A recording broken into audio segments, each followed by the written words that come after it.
Приветствую вас на канале Сад Огород своими руками. В этом видео расскажу, что необходимо сделать в первую очередь безотлагательно с рассадой томатов после того, как на ней появились всходы. Давайте осмотрим растения и более подробно об этом поговорим. На нашем стеллаже есть специальное довсходовое отделение, на котором мы поддерживаем температуру до момента появления всходов порядка 25-26 градусов. Именно такая температура позволяет нам получить хорошую дружную всхожесть.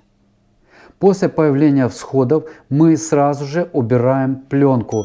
Я показывал, как мы проводили посев и после полива накрывали сплошной пленкой. Так вот, каждый день мы по нескольку раз даже в день проверяли, не появились ли под пленочкой всходы. Как только появилась основная масса всходов, сразу же пленку убирали. Вот этим томатом, кстати, это гибрид Зульфия, 5 дней после посева. На третий день после посева начали появляться дружные всходы. На 5-й день всхожесть именно на этом гибриде 100%, что не может, конечно, не радовать. Но, к сожалению, не все гибриды и не всегда так хорошо всходят. Вот, например, есть гибрид Sakura, да, и Star Gold.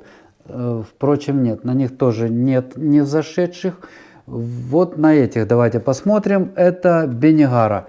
Здесь у нас есть отстающие. Если я сказал, что здесь накрывали сплошной пленкой и ее имели возможность убрать, потому что все хорошо взошли, то в случае, если не все сразу одновременно взошли, то можем вырезать вот такие вот небольшие под отдельные даже ячейки, кусочки пленки, и до появления всходов держать эти ячейки накрытыми. Вот здесь у нас уже появилось, да, вот это подсемидольное колено. Поэтому, в принципе, тоже пленочку уже можно убрать. Если где-то не появилось еще, задерживается, но здесь тоже появилось. Хотя пусть еще будет, не сошла оболочка, пусть будет повышенная влажность, чтобы оболочка была размягчена и чтобы она хорошо все-таки сошла. Так вот, друзья, первое действие – это своевременное убирание укрытия, которое мы размещали на посеянных семенах. Это нужно сделать сразу же, чтобы не получить кривые всходы. Следующее действие – это срочное понижение температуры. Если до получения всхода поддерживали 24-26 градусов, то сейчас мы берем кассету со всходами, где хотя бы 70-80% уже появилось, и перемещаем эту кассету на самую прохладную полку. Томаты, к сожалению, склонны к вытягиванию, поэтому это одна из тех культур, для которой понижение после всходовой температуры чрезвычайно важно. И вот на этой полке мы имеем возможность поддерживать температуру, но сейчас 20 градусов, в ночное время мы здесь снизим до 17 градусов. Следующий очень важный момент – это правильное регулирование поливного режима. Если до появления всходов мы поддерживали влажность вокруг семечка порядка 100%, чтобы семечко не пересохло, то сейчас резко уменьшаем количество поливной влаги. Если будем переливать, то всасывающая способность молодого корешка резко ухудшается, а развитие рассады задерживается. Полив лучше всего проводить каким-либо подобным приспособлением, потому что он позволяет нам регулировать даже количество капель. По 5-7 капель на первоначальном этапе.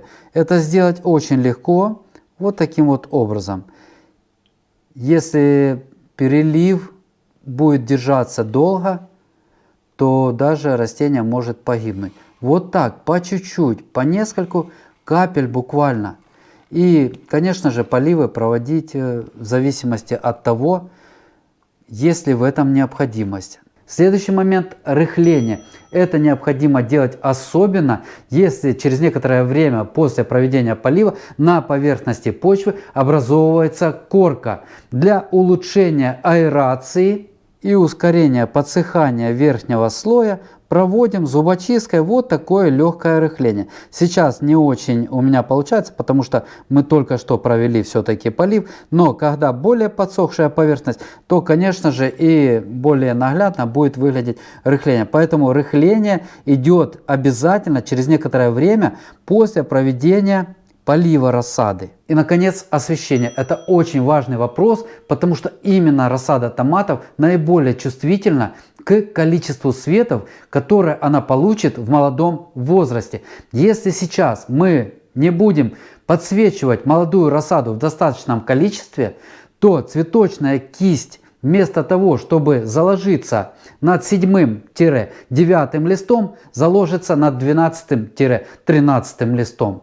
И мы получим на взрослом растении в будущем высоко расположенную первую кисть, что снизит общий урожай на растении. Вот почему уже именно сейчас необходимо правильно организовать дополнительное досвечивание рассады томатов в комнатных условиях. Как это сделали мы, я сейчас вам и покажу. Для подсвечивания рассады в комнатных условиях на определенной полке мы используем 2 светодиодных лампы, линейных лампы. Это очень важно, чтобы ламп было 2. В зависимости, конечно, от размера полки, но у нас размер полки вот в глубину 45 сантиметров. Поэтому мы вешаем 2 линейных лампы, которые позволяют нам нормально освещать всю рассаду. Если же будет, вот как в этом случае, 1 линейная лампа, то крайние растения, размещенные с краю, смотрите, они все наклонились туда, потому что здесь нет лампы. Если будет здесь лампа, то эти растения не будут тянуться к той лампе, они будут тянуться, реагировать на эту лампу. Поэтому, друзья, вот я и говорю, что необходимо именно 2 равноудаленных лампы размещать. Это важный момент. Так вот, давайте вернемся немножко к характеристикам ламп. Лампы каждая по 30 Вт мощностью, и каждый ватт выдает 80 люменов. За счет того, что у нас есть отражающие поверхности, то приблизительно так и получается по люксам, которые попадают сюда на растение. В общем, по моим расчетам, в которые я именно в этом видео не буду углубляться, 2 30-ваттные лампы достаточно для выращивания качественной рассады, если мы будем подсвечивать ее, начиная с 6 утра и заканчивая 10-11 часов вечера. Вот такой световой режим мы организовали и будем придерживаться его для выращивания всей нашей рассады в комнатных условиях. Конечно, это не идеальная схема организации подсветки рассады, но схема рабочая, которую мы проверили на протяжении многих лет.